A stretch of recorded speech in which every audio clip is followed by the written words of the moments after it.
Hello, everyone, and welcome to English Pod. My name is Marco. My name is Catherine, and today we have an upper intermediate level lesson.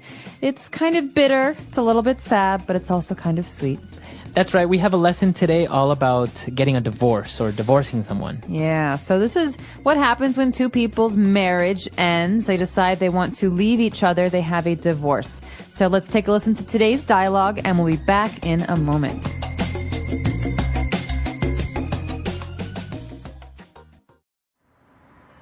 Joanne, let's not make this divorce any more acrimonious than it already is, okay? Let's just get down to business and start dividing this stuff up fairly so we can go our separate ways, all right? Fine with me. I just want to get this over with. It's important we make a clean break. I should have signed a prenup. What was that? Nothing? Anyway, you're right. There's no reason this has to be nasty. My lawyer tells me that you've accepted our alimony proposal and the division of property, as well as the custody agreement. I keep the cat and you get the dog. So that's done. Finally. Well, let's not go there, Joanne. Okay, so let's start with the record collection. I'll take the albums I contributed, and you can have your cheesy disco albums back.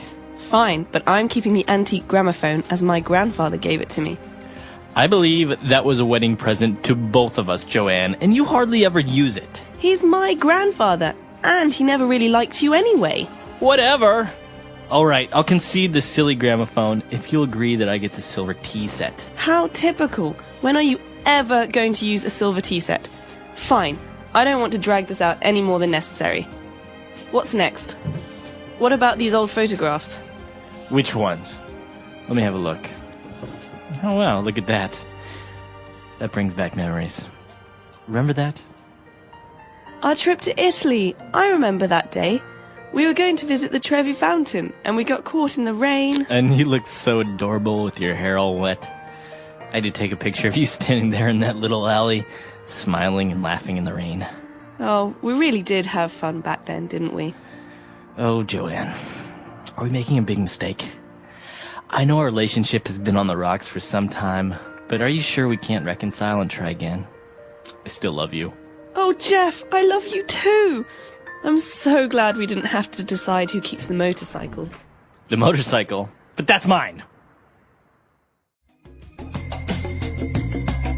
All right, we're back. So now why don't we take a look at 6 key words on language takeaway. Language takeaway. Okay, Marco, this first word is what we call an SAT word.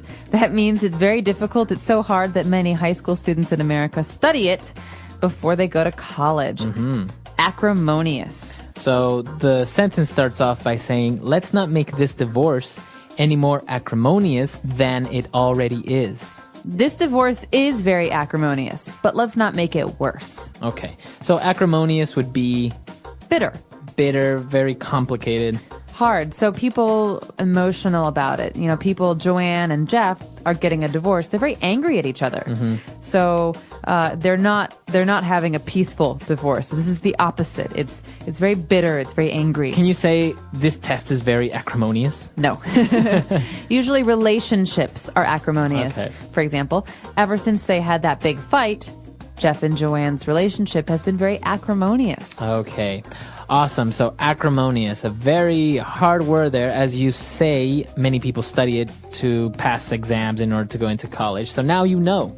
Now, moving on, we have a very common legal term. When people are getting married, they want to sign sometimes a prenup. Yeah, you said it's common. You hear this a lot in movies and TV. Yeah, with celebrities. Yeah, you read about celebrities. So basically, a prenup is a short way of saying a prenuptial agreement. Nuptial means having to do with marriage. Right.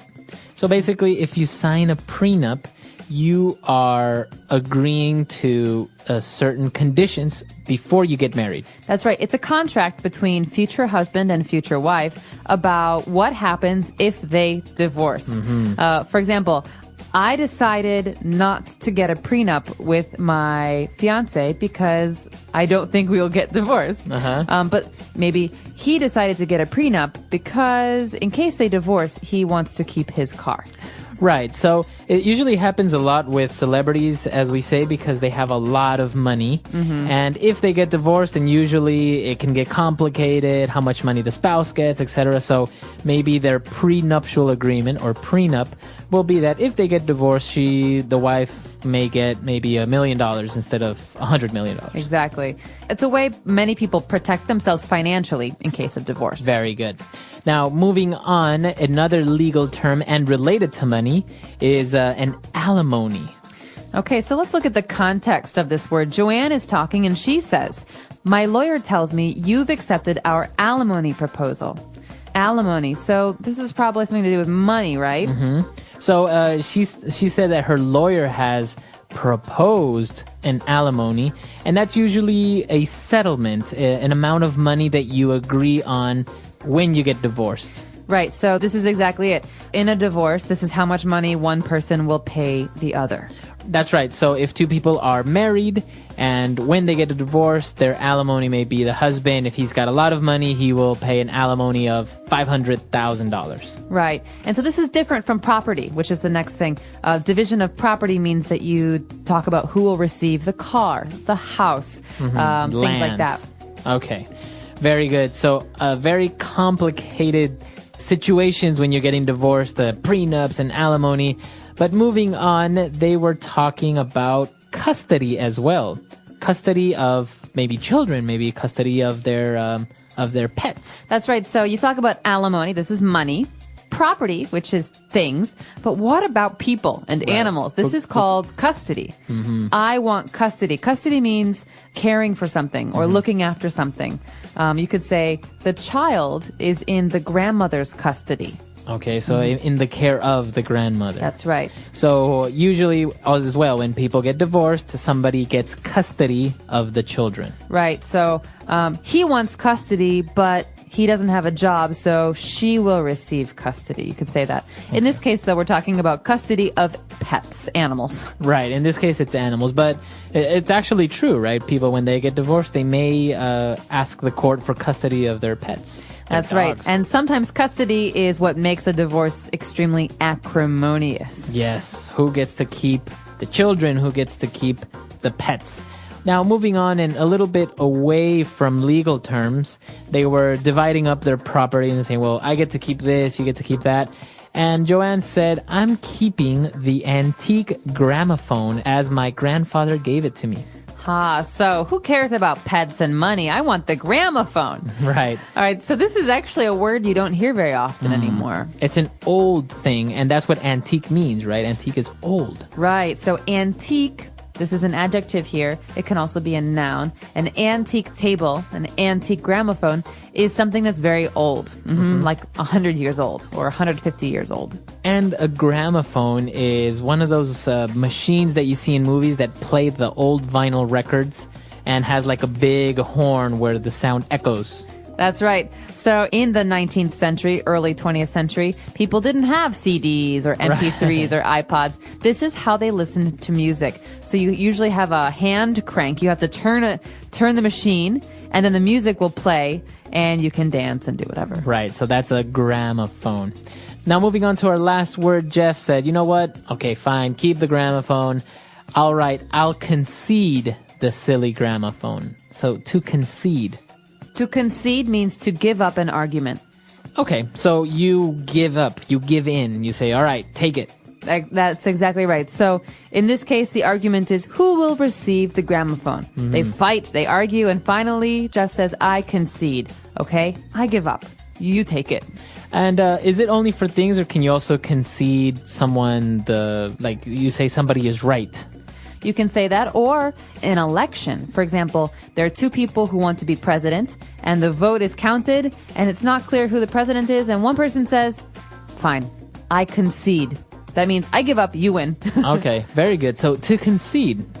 All right, 6 key words there. They're very interesting, especially the legal terms. Very common, and it's very common, and it's very useful for you to know next time you're watching maybe a movie or something related to this topic. Hopefully not the next time you're getting divorced. Right. But let's move on now to 4 key phrases that we have for everyone on Fluency Builder. Fluency Builder. Marco, let's get this over with. I'm tired. I want to go home. Let's get it over with. Come on, let's just do it and get it over with. All right, so this is our first phrase in Fluency Builder. To get this over with, or to get it over with. Okay, so let's take that as a phrase. And to get something over with means let's just finish it quickly. Let's stop delaying. That's right. This is a way to ask to finish something quickly or to stop something. So, for example, I have to go to the dentist later.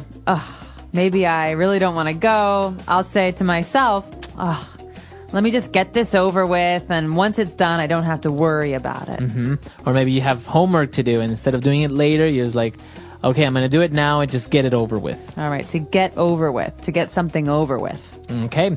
And when they were talking about breaking up or separating, Joanne mentioned it's important we make a clean break. What does she mean by making a clean break? All right, we hear this phrase all the time. It's a very important phrase. In relationships, it means when two people leave each other, you don't then call them or see each other or hang out. It means a clean break. You stop altogether. Okay. You stop something completely. So you don't talk anymore, you don't see each other anymore, you completely just stop contact with each other. Exactly. You can also say this about breaking something. You could say it was a clean break. When I broke my arm, it was a clean break. There were no little pieces of bone or any problems like that. It was a clean break. That means completely broke. Okay, so when we talk about clean break in a relationship, it means we completely break up, we stop talking to each other, and it's over with. It's in the past. Exactly. All right. So moving on, they were talking and completely, arguing about, I get the gramophone, I get the tea set. And Joanne said, okay, fine. I don't want to drag this out any longer than necessary. So you can hear her. I don't want to drag this out any longer than necessary. So to drag something out means to extend, to make something longer, to make something take more time than it should. Okay. So for example, if someone's giving a speech, they may be dragging it out, right? And you're, so if someone's giving a very long speech, you're like, oh my God, he's dragging the speech out so long. Yeah, when will he ever stop? Right. Or you could say in an argument, I'm tired of arguing. Let's not drag this out anymore. Let's just stop. Okay. So to drag something out is usually time related, to make things longer than necessary. Exactly. All right. And for our last phrase, when Jeff was talking about the relationship, he says, I know a relationship has been on the rocks for some time. Okay, so the relationship was on the rocks. Okay, so this is an interesting phrase. Think about rocks. You see rocks on the ground in the ocean. Something that's on the rocks, in this case, means something that is not going well. Something that has problems. Yes, it's not smooth. So when Jeff says our relationship has been on the rocks, he's saying we fight a lot. We have problems. It's not working. So if I say my company has been on the rocks recently, it means it's not doing very well. Business is not going well. Okay. So you can use this for different things. Now, obviously, you may have heard it before for drinks. You say scotch on the rocks. Right. That's different. Be careful. In that sentence, Marco's talking about ice. Right? Yeah. So that's different if you ask for a drink on the rocks. But if you describe yourself or your company or a relationship as being on the rocks, it means you're having a tough time. It's a bad situation. Okay. Exactly. So it's a very useful phrase. I think that's very native, very colloquial if you say something like this. Absolutely. It's a great phrase to use. I encourage you. I mean, I hope that your situation, your work, and your relationships are not on the rocks. But I do hope that when you're practicing speaking, you use this phrase a lot because it's really, really colloquial, like you say, Marco. Yeah, it's really good. So I think we've taken a look at a lot of phrases, a lot of vocab. Why don't we go back, listen to the dialogue for one last time.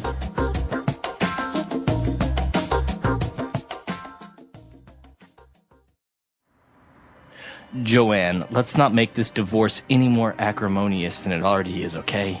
Let's just get down to business and start dividing this stuff up fairly so we can go our separate ways, all right? Fine with me. I just want to get this over with. It's important we make a clean break. I should have signed a prenup. What was that? Nothing? Anyway, you're right. There's no reason this has to be nasty. My lawyer tells me that you've accepted our alimony proposal and the division of property, as well as the custody agreement. I keep the cat and you get the dog, so that's done. Finally. Let's not go there, Joanne. Okay, so let's start with the record collection. I'll take the albums I contributed, and you can have your cheesy disco albums back. Fine, but I'm keeping the antique gramophone as my grandfather gave it to me. I believe that was a wedding present to both of us, Joanne, and you hardly ever use it. He's my grandfather, and he never really liked you anyway. Whatever. All right, I'll concede the silly gramophone if you'll agree that I get the silver tea set. How typical. When are you ever going to use a silver tea set? Fine. I don't want to drag this out any more than necessary. What's next? What about these old photographs? Which ones? Let me have a look. Oh, wow, look at that. That brings back memories. Remember that? Our trip to Italy. I remember that day. We were going to visit the Trevi Fountain, and we got caught in the rain. And you looked so adorable with your hair all wet. I had to take a picture of you standing there in that little alley, smiling and laughing in the rain. Oh, we really did have fun back then, didn't we? Oh, Joanne, are we making a big mistake? I know our relationship has been on the rocks for some time, but are you sure we can't reconcile and try again? I still love you. Oh, Jeff, I love you too. I'm so glad we didn't have to decide who keeps the motorcycle. The motorcycle? But that's mine!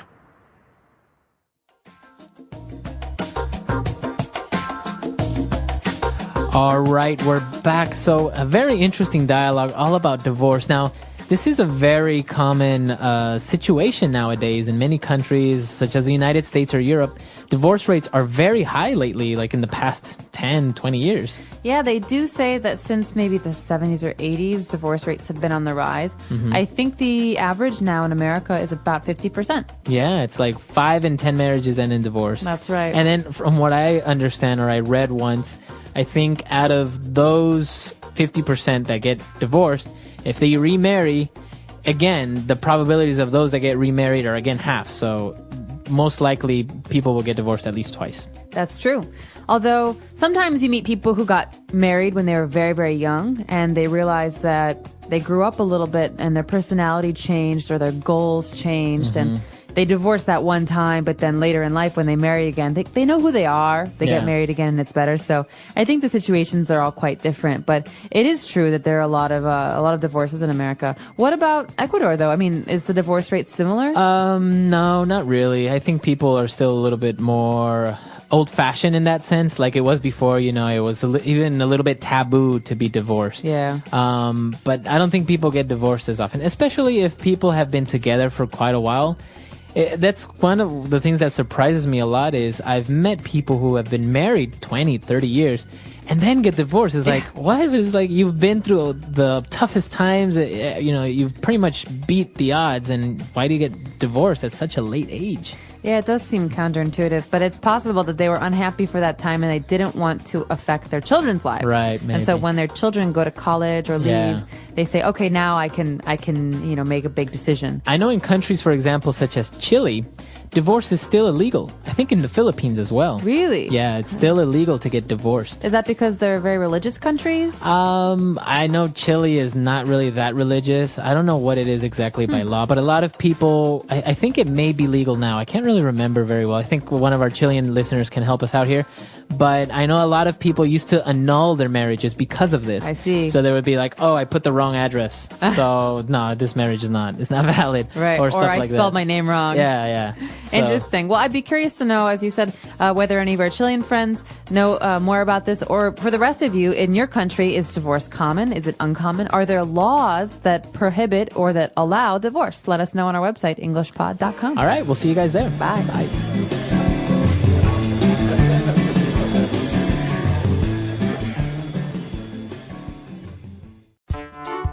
The English Pod Audio Review. Listen to the meaning, then say the vocabulary word.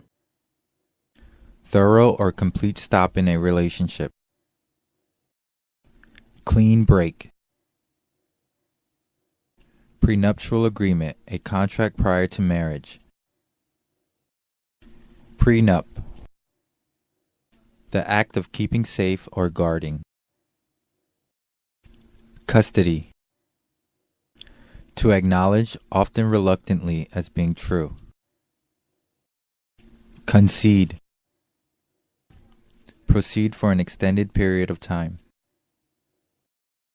Drag this out. Set or keep apart in the relationship. Go our separate ways. Let's try that faster.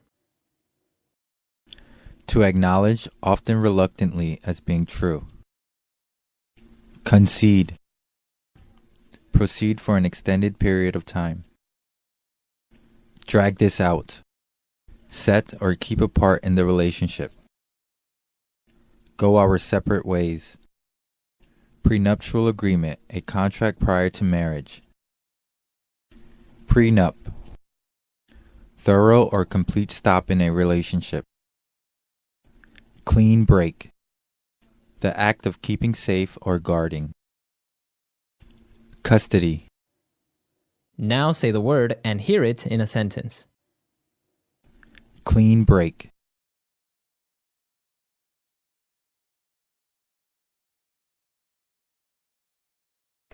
I don't care if he wants to keep the house and the car. I just want a divorce and a clean break so I never have to see him again. Clean break.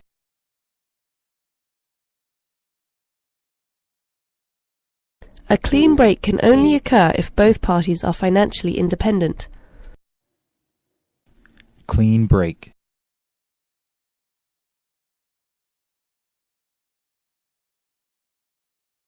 You're not able to divorce with a clean break at the moment because your husband can't work and needs financial support. Go our separate ways. I think it is better if we go our separate ways. Go our separate ways.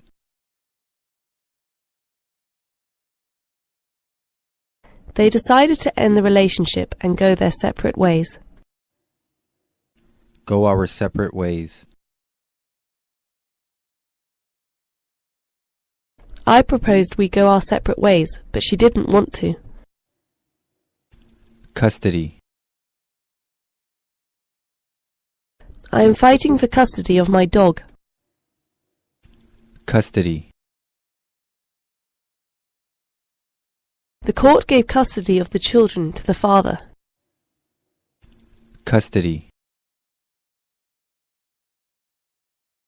People always have custody battles when they get divorced. Concede. After 3 hours of fighting, she conceded to him the computer. Concede.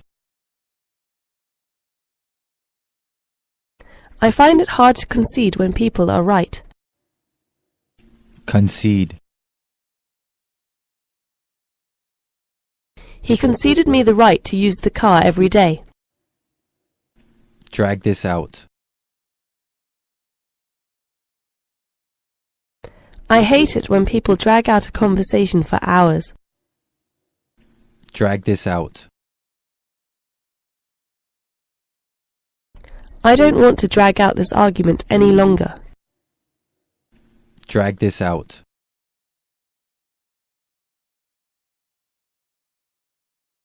The weatherman said that this bad weather will drag out for another 3 days.